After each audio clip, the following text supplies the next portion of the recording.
Shooting down an aircraft, it's actually damn hard. Even bringing down just one is an achievement for every MANPADS shooter.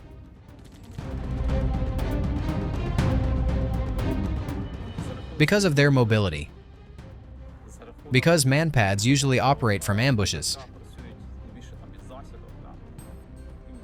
They were able to catch aircraft and helicopters by surprise and destroy a very large number of them.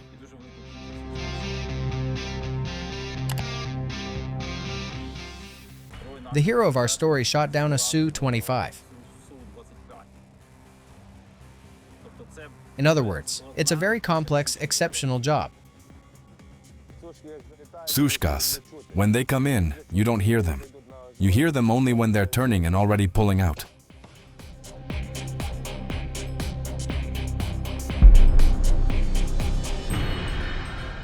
Everyone was hiding in dugouts and whatever.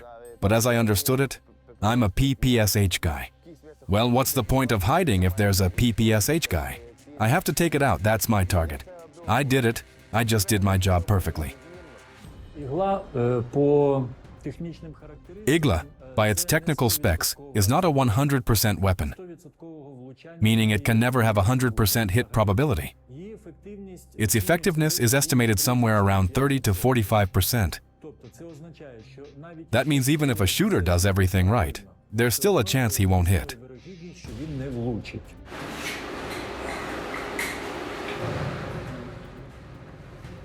Support the channel with a like and subscribe.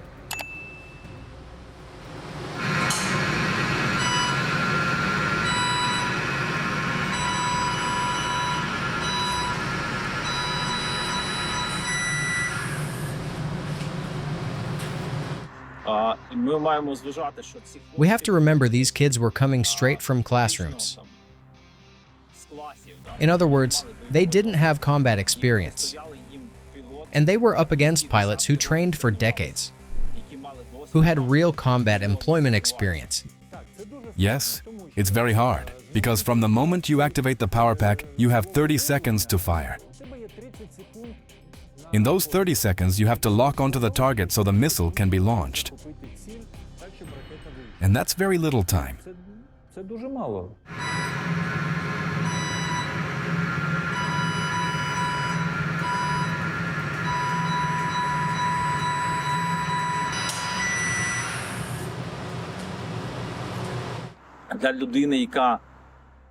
For someone becoming a MANPADS shooter, it's crucial to be able to learn fast, to absorb new information quickly.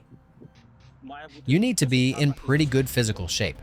The same Igla weighs 18 kilograms, about 40 pounds, and you've got to not notice it on your shoulder and be able to bring it to bear very fast. There's one case, I think it was my third or fourth plane. I think it was the fourth.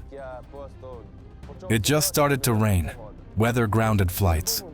Everyone assumed there wouldn't be any raids or anything. I figured I'd rest in the dugout. I went into the dugout, stripped down, made coffee, everything. And right then they report on the radio that enemy aviation is coming. I think, oh damn, and I jump out of that dugout fast. I'm in slippers, in just my underwear. I ran to the launcher, grabbed the tube, aimed, and immediately fired the missile. Later that evening, they told me, "You've got a result." I said, holy crap. When somebody is really good at something and doing it, from the outside, it always looks very easy.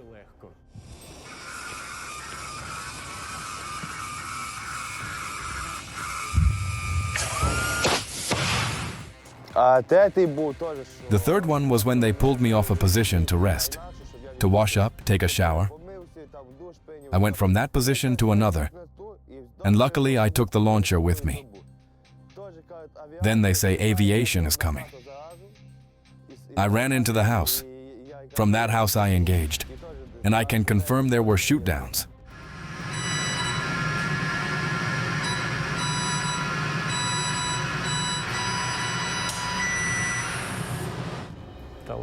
Talent.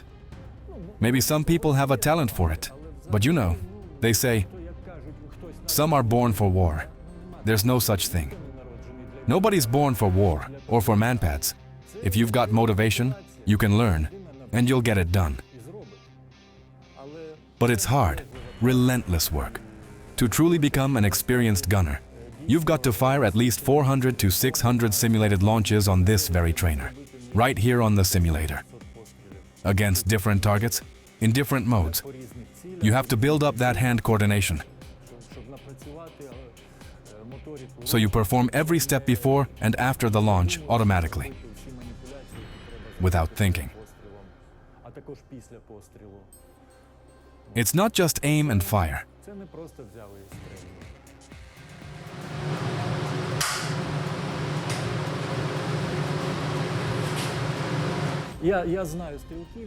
I know gunners who took down maybe 1 or 2 targets in half a year. So to take down 7 of them?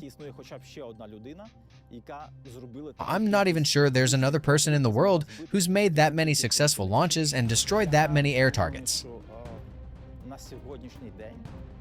I honestly think that right now, there's no more experienced anti-air gunner anywhere on the planet.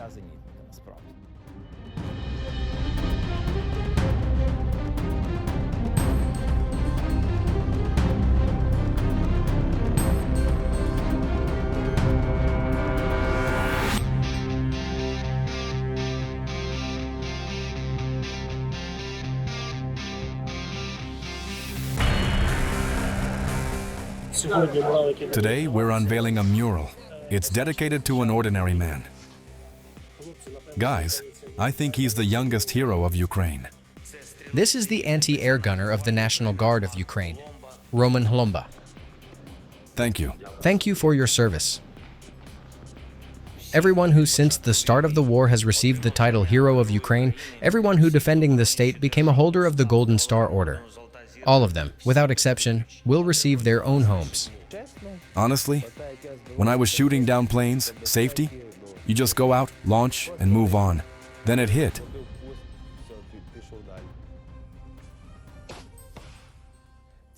Boom.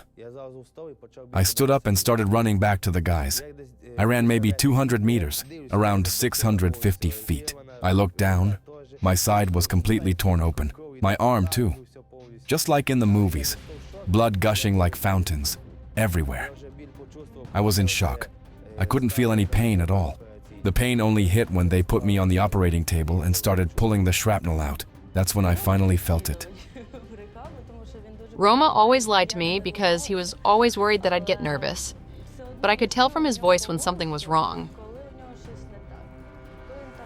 When they were under heavy fire or something else. When we talked, he'd sometimes slip up and say something.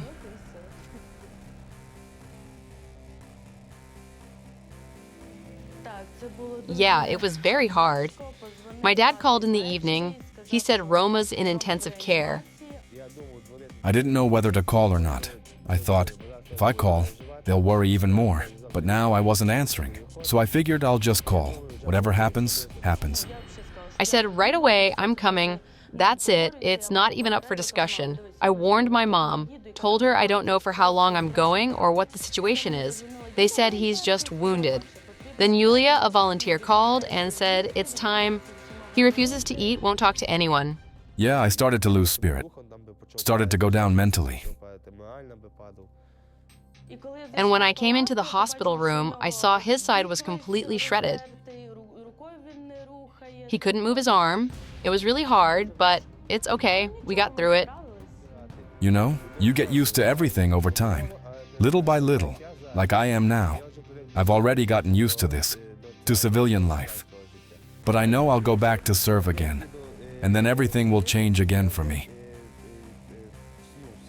We're all heroes, 100%.